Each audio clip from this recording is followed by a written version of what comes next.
Hi, I'm Margie Holmes, psychologist, author, and educator.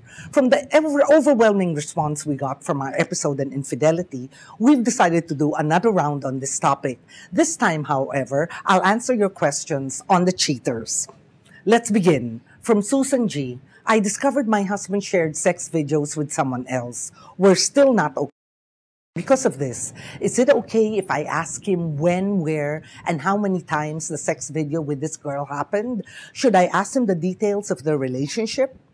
Now, hardliners would say, it is better if you don't do this, right? Because they will say, cheating is not the fundamental problem, and the fundamental problem is the one that has to be resolved. What you are asking for is mere detail. So you might ask if it makes you feel better, but it is not better if you don't. It is not better if you do ask, because it is not really the solution to the problem. However, my feeling is the opposite.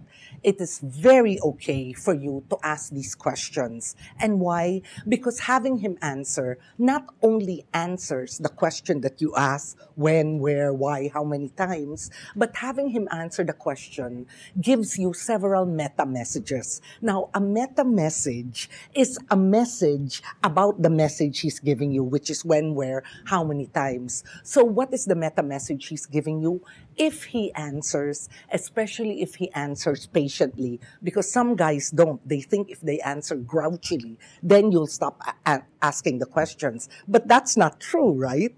So if he answers and he answers patiently, telling you what he says, you ask him again, he tries to answer this. The two meta messages he gives you is, I am so sorry that I hurt you, and that is why I am so patient answering your questions, because I cannot think of any way to show you that I'm so sorry about what I did. The other meta message is, I won't do it again because I've seen how much it hurts you. All right. Now, when you ask the questions, though, I think you should remind yourself or tell yourself that I should have a limit with this. I think that 3 is the best. But if you have to ask him 5 times, wag ka nang sumobra doon. Okay? Why not? Because then, answering your questions more than 5 times, and it's usually the same question, okay, can be interpreted as punishment. And, of course, this is for him. You don't want him to feel punished. But in addition, it's also for you. There's a pragmatic reason, because he will be more likely to tell the truth regarding other questions. He will be more likely to answer your other questions if he doesn't feel punished from answering your first questions, your original questions. And believe me, and I'm so sorry for the guys who have cheated, because believe me, after you ask the questions, and even if he's answered them, you will think of 1 or 2 more that you want answers from. An email from Raymond. My problem is I'm always getting involved with married women and thus ending up hurt when the time to part comes. The 4th and the last one was the most hurting because it involved the wife of my friend and she was my kumare. How can I avoid this from happening again? Before I answer your question, I just want to say, if you feel bad, why don't you also think about your friend whose kumare you slept with? I mean, I can imagine that should he ever find out, he would feel a lot worse than you. Anyway, so to answer your question, how can I avoid this happening again? I think it's time for some really hard questions about yourself. Most men who sleep with married women or women with boyfriends usually do so because syempre mas simple eh. Walang sabit. You can do anything you want. You can be as romantic as you want. You can promise her the moon. Alam mo, ikaw lang ang babaeng lagi kong iniisip. Yung iba baliwala sa akin, pero ikaw, hindi kita makalimutan. Naku, kung free ka lang, papakasalin na kita kaagad. You can say all these things because you know that, you don't have to put your money where your mouth is. So, it makes you feel romantic. It makes you feel like, this girl, wow, has really been swept off her feet. Kasi wala kang sabit. So maybe you should be honest with yourself, no? Is this the reason I keep on looking for married women? Kasi Hindi nakakatakot eh. She will not ask me to make good all my promises. And then maybe you can also tell yourself na, alam mo, you don't have to go the whole hog, even if women are not married.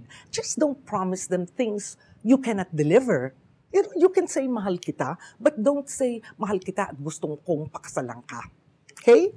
Okay, next question. Desa A over Mercado asks, Hi Doc, bakit po yung mga cheater, kapag nahuli mo sila, then nagkakaroon ng confrontation, tapos kung kalmado ka lang, mas lumalakas ang loob nila sa ginagawa nila at therefore gumagawa sila ng alibi. Kailangan ba talaga violent o kailangan ba talagang maramdaman nila yung galit mo sa ginawa nila? Para parang maniwala sila at matauhan sila. Minsan kasi, kapag galit ka, magagalit din siya. Then mag-aaway kayo and apparently, gagawa at gagawa pa rin siya ng alibi. First of all, Desa, I want to say, napakabait mo. Kasi hinahanap mo ng dahilan bakit ginagawa ng tao ang ginagawa niya. And more to the point, parang sinasabi mo sa sarili mo, kasalanan mo. Baka pag i-approach ko siya ng iba, hindi siya magagalit, hindi siya magbibigay ng alibi. Pero alam mo, sana wag magalit ang mga lalaki sa akin, pero kung walang hiya siya, magiging walang hiya siya kahit papano mo tinanong sa kanya. You know, because usually, guys who get angry when you ask, inuunahan ka lang eh. Hindi ba? Inuulahan ka lang kasi alam niya magagalit ka. So, kung parang matigas siya, baka tumahimik ka. Right? At gagawin ka ng alibi kung akala niya kaya nilang mapaniwalaan mo sila. Okay? So I think what you have to remember is no matter how you confront him, no matter what he says and how you react, this is just the beginning. Okay? This is just the beginning and your emotions and his are running high. What is really important is not your emotions. It is not how you react then. What is really important are your decisions later. What will you do? Right? Kung umiyak ka man at umiyak, magmura ka man ng magmura, pero in the end, dandong ka lang, parang martir, he won't change. Pero kahit na anong gawin mo, kahit kalmado ka, pero sa end, sabihin mo, look, I can't stand this. So, hiwalay na tayo. And I've hired a lawyer, so pag-usapan natin paano i-divide ang pera. That is more important than how you react the first time. Sometimes people think there is a fear factor involved. And contrary to other situations when fear is not good, in this situation, fear is good. Okay? In the sense that if the cheater, and in most cases it's the man, I'm sorry guys, if the cheater is worried that he will lose something, then he'll be too frightened to do anything. I don't mean too frightened na parang hindi na siya makakilos. But if he feels, if I cheat, I will lose her love. I will lose our relationship. He's less likely to cheat. Hindi ba? Pero kung alam niya, if I cheat, naku, sige. Magagalit siya, iiyak siya, tatapunan niya ako ng plato. Pero hindi naman siya aalis eh. There is no fear factor involved. Of course, yung problema is if he doesn't mind if you leave him. Pero iba ng kwento yan, iba ng discussion yan. Okay? Rhea says, my ex-boyfriend was flirting online and when I caught him, he said it was nothing. But why was he flirting? Ano ang kulang sa relasyon namin na nakukuha niya sa ibang babae? And does his cheating ways have anything to do with his love for me? First, Rhea, I want to admit that I don't really know why he was flirting. You see, different men have different needs and reasons. Some men flirt because they feel they need more excitement in their lives, Especially I think you were together for a year. Some men feel kampante or they need this kind of excitement. And the way they look for it is by flirting with other women.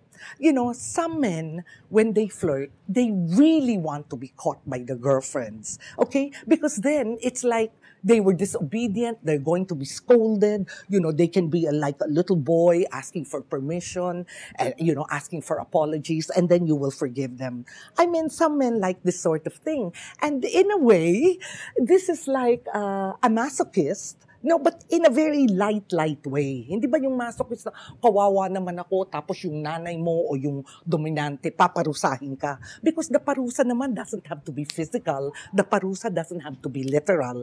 And this may be some of the dynamics going on with a guy who parang with no reason, in quotes, for flirting, does. Your second question, what's kulang with me? Kasi ginagawa niya to. Bakit niya parang your presumption is, merong kulang sa akin kasi ginagawa niya ito. And all I wanna say is, hindi. It is not necessarily na merong kulang to you, sa iyo. Because, let's face it, some guys are really SOBs. So I hope that in the future, you find someone who isn't an SOB. And sometimes that also takes practice. But as long as the guys you have get better and better, parang practice makes perfect, no?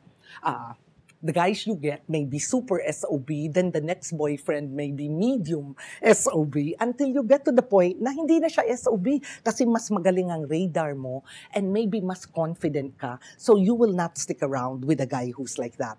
Okay? Does cheating have anything to do with his love for me? Yes, in a way. It depends really on his definition of love. Kasi minsan yung mga lalaki sasabihin niya, I love her, but a man has his needs. So ganun yung klaseng definition of love niya. But you don't have to stick around with a guy like that. In fact, yan ang ginawa mo, hindi ba? You didn't stick around with him. You made him an ex. And my suggestion is, keep him an ex. Okay?